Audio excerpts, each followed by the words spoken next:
ದೇವರ ಅತಿ ಪರಿಶುದ್ಧವಾದ ನಮಗೆ ಮಹಿಮೆ ಉಂಟಾಗಲಿ. ನಿಮ್ಮೆಲ್ಲರಿಗೂ ಈ ಉದಯ ಕಾಲದ ವಂದನೆಗಳು. ದೇವರು ನಿಮ್ಮೊಂದಿಗೆ ಇದ್ದು ನಿಮ್ಮನ್ನು ಈ ದಿನವೆಲ್ಲವೂ ಕಾಪಾಡಲಿ. ಸ್ವಲ್ಪ ಸಮಯ ದೇವರ ವಾಕ್ಯಗಳಿಗಾಗಿ ನಾವು ಪ್ರಾರ್ಥನೆ ಮಾಡಿ ದೇವರ ವಾಕ್ಯಗಳನ್ನು ಧ್ಯಾನ ಮಾಡಿಕೊಳ್ಳಿಕ್ಕೆ ಹೋಗೋಣ. ಪ್ರಾರ್ಥನೆ ಮಾಡೋಣ. ಕೃಪೆಯಲ್ಲಿ ಐಶ್ವರ್ಯನಾದ ದೇವರೇ ನಿಮಗೆ ಸ್ತೋತ್ರ. ಮನುಷ್ಯರನ್ನು ಉಂಟು ಮಾಡಿದ ದೇವರೇ ನಿಮಗೆ ಸ್ತೋತ್ರ. ಮನುಷ್ಯನನ್ನು ಪೋಷಿಸುವಂಥ ದೇವರೇ ನಿಮಗೆ ಸ್ತೋತ್ರ. ನಿಮ್ಮ ವಾಕ್ಯಗಳನ್ನು ಕೇಳುವಂಥ ನಮ್ಮೆಲ್ಲರನ್ನ ದೇವರೇ ಆಶೀರ್ವದಿಸಿರಿ.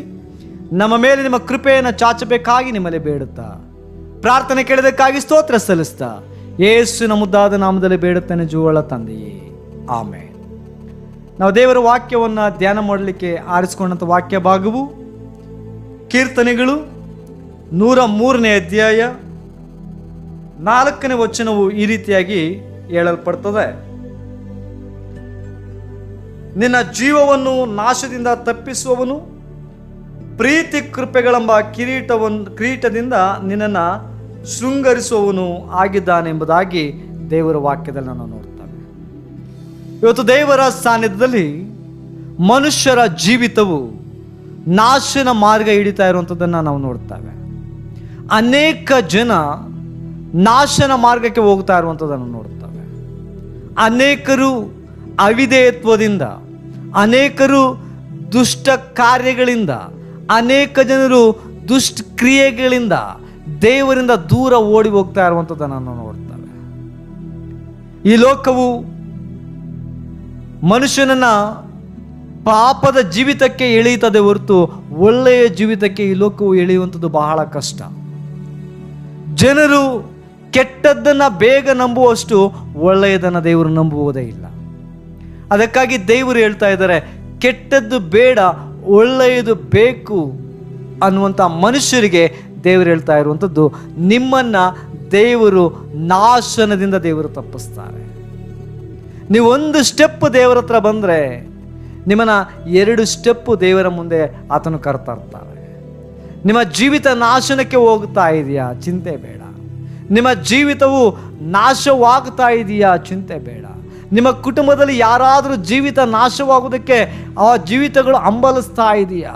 ನಿಮ್ಮ ಕುಟುಂಬದಲ್ಲಿ ಯಾರ ಜೀವಿತವಾದರೂ ನಾಶವಾಗಿದೆಯಾ? ನೀವು ಭಯ ಪಡಬೇಡ್ರಿ, ಚಿಂತೆ ಮಾಡಬೇಡ್ರಿ. ಪ್ರತಿಯೊಬ್ಬರಿಗೂ ದೇವರೊಂದು ಅವಕಾಶವನ್ನು ಕೊಡ್ತಾ ಇದ್ದಾರೆ. ಪ್ರತಿಯೊಂದೊಂದು ಪಾಪವನ್ನು ದೇವರು ಕ್ಷಮಿಸುವುದಕ್ಕಾಗಿ ದೇವರು ಆತುರ ಪಡ್ತಾ ಇದ್ದಾರೆ. ಯಾಕೆಂದರೆ ಯೇಸು ಸ್ವಾಮಿ ಬಂದಿರುವಂಥದ್ದೇ ಪಾಪಗಳನ್ನು ಕ್ಷಮಿಸುವುದಕ್ಕಾಗಿ.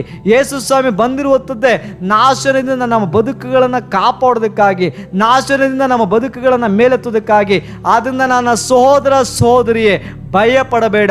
ನಿನ್ನ ಜೀವಿತ ಇದ್ದರೆ, ನಿನ್ನ ಜೀವಿತ ನಾಶನಕ್ಕೆ ಹೋಗ್ತಾ ಇದ್ದರೆ ಒಂದು ಸಾರಿ ದೇವರ ಕಡೆಗೆ ತಿರುಗು. ದೇವರು ಹೇಳ್ತಾ ಇದ್ದಾರೆ, ನೀವು ನನ್ನ ಕಡೆಗೆ ತಿರುಗಿದರೆ ನಾನು ಸಹ ನಿಮ್ಮ ಕಡೆಗೆ ತಿರುಗುತ್ತಾನೆಂಬುದಾಗಿ.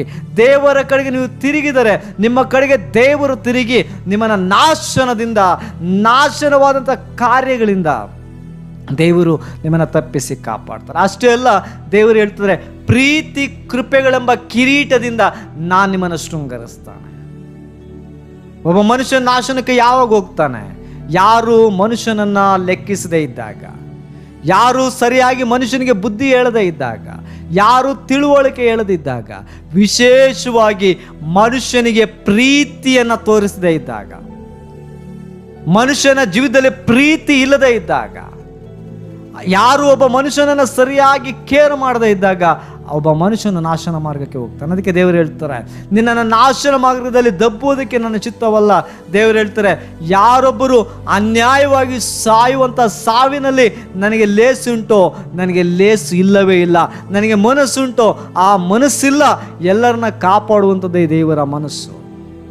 ಪ್ರೀತಿ ಕೃಪೆ ಕಿರೀಟಗಳಿಂದ ದೇವರು ನಿಮ್ಮನ್ನು ಶೃಂಗರಿಸ್ತಾರೆ. ನೋಡ್ರಿ, ದೇವರು ಹೇಳ್ತಾ ಇರುವಂಥ ಮಾತುಗಳು ಎಷ್ಟು ಅದ್ಭುತವಾಗಿದೆ, ಎಷ್ಟು ರಮ್ಯವಾಗಿದೆ.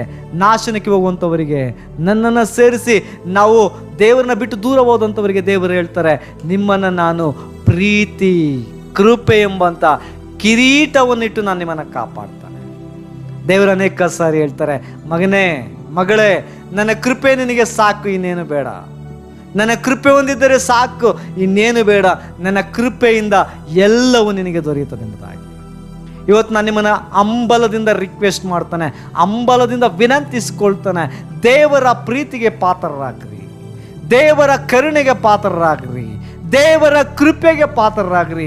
ನಿಮ್ಮ ಮಾರ್ಗ ಎಷ್ಟೇ ಇಕ್ಕಟ್ಟಿರಲಿ, ಎಷ್ಟೇ ಕೆಟ್ಟದಾಗಿರಲಿ, ಎಷ್ಟೇ ಆ ಮಾರ್ಗ ದೇವರಿಂದ ದೂರ ಹೋಗ್ತಾ ಇರಲಿ, ಒಂದು ಕ್ಷಣದಲ್ಲಿ ನಿಮ್ಮನ್ನು ಹಿಂದಕ್ಕೆ ಎಳೆಯುವುದು ನಿಲ್ಲಿಸುವುದಕ್ಕೆ ದೇವರಿಗೆ ಸಾಧ್ಯ. ದೇವರಿಗೆ ಅದು ನಿಜವಾಗಲೂ ಸಾಧ್ಯ. ದೇವರಿಗೆ ಸಾಧ್ಯ. ನಂಬರಿ, ದೇವರು ನಿಮ್ಮನ್ನು ಕಾಪಾಡ್ತಾರೆ. ಯಾರು ಇಲ್ಲ ಎಂಬುದಾಗಿ ಕೊರಗಬೇಡ್ರಿ. ನಿಮಗೆ ಪ್ರೀತಿ ನನ್ನನ್ನು ಯಾರು ಮಾಡ್ತಾ ಇಲ್ವನ್ನಂತ ಚಿಂತೆ ಮಾಡಬೇಡ್ರಿ. ಪ್ರೀತಿ ನನ್ನ ಜೀವಿತದಲ್ಲಿ ಸತ್ತು ಹೋಗಿದೆ ಅನ್ನುವಂಥ ಚಿಂತೆ ಬೇಡ. ಪ್ರೀತಿ ನಿಮ್ಮ ಜೀವಿತದಲ್ಲಿ ಬದುಕಿದೆ. ನಿಮ್ಮನ್ನು ಪ್ರೀತಿಸುವಂಥವರು, ನಿಮ್ಮನ್ನು ಕಾಪಾಡುವಂಥವರು, ನಿಮ್ಮನ್ನು ಕರುಣಿಸುವಂಥವರು, ನಿಮ್ಮ ಮೇಲೆ ಮಮತೆ ಇಡುವಂಥವರು, ನಿಮ್ಮನ್ನು ಸಮಾಧಾನ ಪಡಿಸುವಂಥವರು, ನಿಮ್ಮನ್ನು ಚೈತನ್ಯಗೊಳಿಸುವಂಥವರು, ನಿಮ್ಮ ಮೇಲೆ ದಯೆ ತೋರುವಂಥವರು, ನಿಮ್ಮನ್ನು ಅಪ್ಪಿಕೊಳ್ಳುವಂಥವರು, ನಿಮ್ಮನ್ನು ಸಂತೈಸುವಂಥವರು ಯಾರಾದರೂ ಇದ್ದಾರಂದ್ರೆ ನಿಮ್ಮನ್ನು ಸೃಷ್ಟಿಸಿದ ಏಕೈಕ ದೇವರಾದಂಥ ಯೇಸು ಕ್ರಿಸ್ತನು ಮಾತ್ರ ನಿಮ್ಮನ್ನು ಸೃಷ್ಟಿಸಿ ನಾಶನದಿಂದ ತಪ್ಪಿಸುವುದಕ್ಕೆ ಶಕ್ತನು, ಕಾಪಾಡಿ ನಾಶದಿಂದ ತಪ್ಪಿಸುವುದಕ್ಕೆ ಶಕ್ತನು. ಅದಕ್ಕಾಗಿ ಒಂದು ಸಾರಿ ಹಿಂದೆ ತಿರುಗಿರಿ. ನಿಮ್ಮ ಜೀವಿತಗಳನ್ನು ದೇವರ ಕಡೆಗೆ ತಿರುಗಿಸಿರಿ. ನಿಮ್ಮ ವಿಧೇಯತ್ವವನ್ನು ದೇವರ ಕಡೆಗೆ ಟರ್ನ್ ಮಾಡಿರಿ. ಅವಿಧೇಯತ್ವವನ್ನು ಸಾಯಿಸಿರಿ. ಅವಿಧೇಯತ್ವವನ್ನು ಸಾಯಿಸಿ ವಿಧೇಯತ್ವವನ್ನು ದೇವರ ಕಡೆಗೆ ತಿರುಗಿಸಿದರೆ ನಿಮ್ಮ ಜೀವಿತಗಳು ನಾಶದಿಂದ ತಪ್ಪಿ ಸನ್ಮಾರ್ಗಕ್ಕೆ ನಿಮ್ಮ ಜೀವಿತಗಳು ಬರ್ತದೆ. ಎಲ್ಲ ನನ್ನ ಬಂಧುಗಳಲ್ಲಿ, ಎಲ್ಲ ಕೇಳ್ತಾ ಇರುವಂಥ ನನ್ನ ಸಹೋದರ ಸಹೋದರಿಯರಲ್ಲಿ ನಾನು ಕೇಳುವಂಥದ್ದು ಇಷ್ಟೇ: ನಿಮ್ಮ ಜೀವಿತವನ್ನು ದೇವರ ಕಡೆಗೆ ತಿರುಗಿಸಿರಿ.